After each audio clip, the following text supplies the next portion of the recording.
Welcome to Prabhat news. ఈ నెల 21న AP రాష్ట్రానికి 6 కుంకి ఏనుగులు రానున్నాయి. బెంగళూరులోని విధాన సౌధ వద్ద Karnataka CM Siddaramaiah, deputy CM Shivakumar, Pawan Kalyan సమక్షంలో ఈ కార్యక్రమం ఉంటుంది. గతేడాది ఆగస్టులో కుంకి ఏనుగులు కావాలని కర్ణాటక ప్రభుత్వాన్ని పవన్ కోరారు. ఈ నేపథ్యంలోనే సిద్ధరామయ్య సర్కార్ వీటిని అప్పగించనుంది.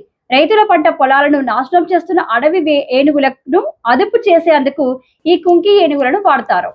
రైతులు ఆరుగాలం పండించిన పంటను అడవి ఏనుగులు, పందులు తరచుగా నాశనం చేయడం చూస్తున్నాం. ప్రత్యేకించి చిత్తూరు జిల్లాలో అడవి ఏనుగుల బెడద ఎక్కువగా ఉంది. పందుల బెడద అన్ని చోట్ల ఉంది.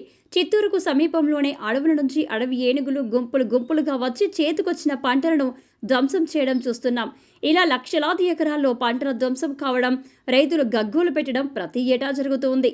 ప్రభుత్వం, రైతులు ఎన్ని పరిరక్షణ చర్యలు తీసుకున్నప్పటికీ శాశ్వత పరిష్కారాన్ని కనుగొనలేకపోతున్నాం.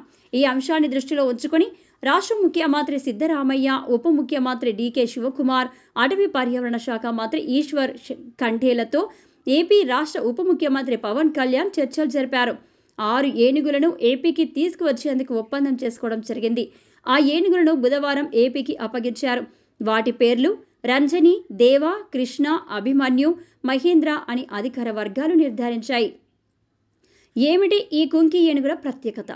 కుంకి అనేది భారతదేశంలో అడవి ఏనుగులను బంధించడానికి, ఆపరేషన్లో శిక్షణ పొందిన ఆసియా ఏనుగులను సూచించడానికి ఉపయోగించే పదం. కొన్నిసార్లు గాయపడిన లేదా చిక్కుకున్న అడవి ఏనుగులను రక్షించడానికి లేదా వైద్య చికిత్స అందించడానికి ఉపయోగిస్తారు. కుంకీలు అడవి ఏనుగులను బంధించడానికి, శాంతింపచేయడానికి, మందను మేపడానికి, సంఘర్షణ పరిస్థితులలో అడవి ఏనుగులను ఒకదానికొకటి దూరంగా నడిపించడానికి ఉపయోగిస్తారు. ఇటువంటి సందర్భాలలో శిక్షణ ప్రక్రియ ద్వారా అడవి ఏనుగుల ఆధిపత్య స్వభావాన్ని కొంతమేరకు లక్ష్యంగా పెట్టుకొని ఈ కుంకి ఏనుగుల పనితనం ఉంటుంది. అవసరమైతే అడవి ఏనుగులను బలవంతంగా నియంత్రించగలవు.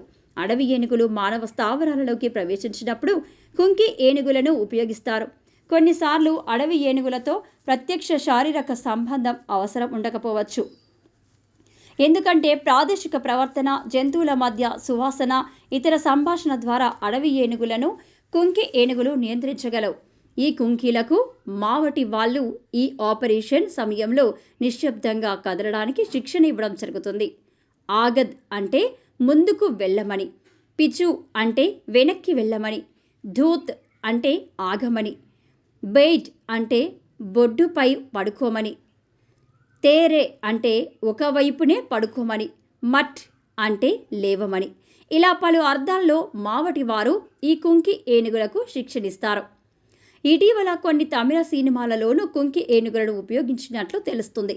ఇప్పటికైనా అడవి ఏనుగుల బారి నుండి రైతుల పంటలను కాపాడగలిగితే ఇంతకు మించిన మంచి పని వేరే ఉండకపోవచ్చు. కుంకి ఏనుగులను అప్పగించినందుకు కర్ణాటక సీఎం సిద్ధరామయ్యకు AP deputy CM Pawan Kalyan కృతజ్ఞతలు తెలిపారు. కుంకి ఏనుగులను జాగ్రత్తగా చూసుకుంటానని హామీ ఇస్తున్నారు. వాటి బాగోగులు, ఆరోగ్యం పట్ల వ్యక్తిగతంగా శ్రద్ధ తీసుకుంటానన్నారు.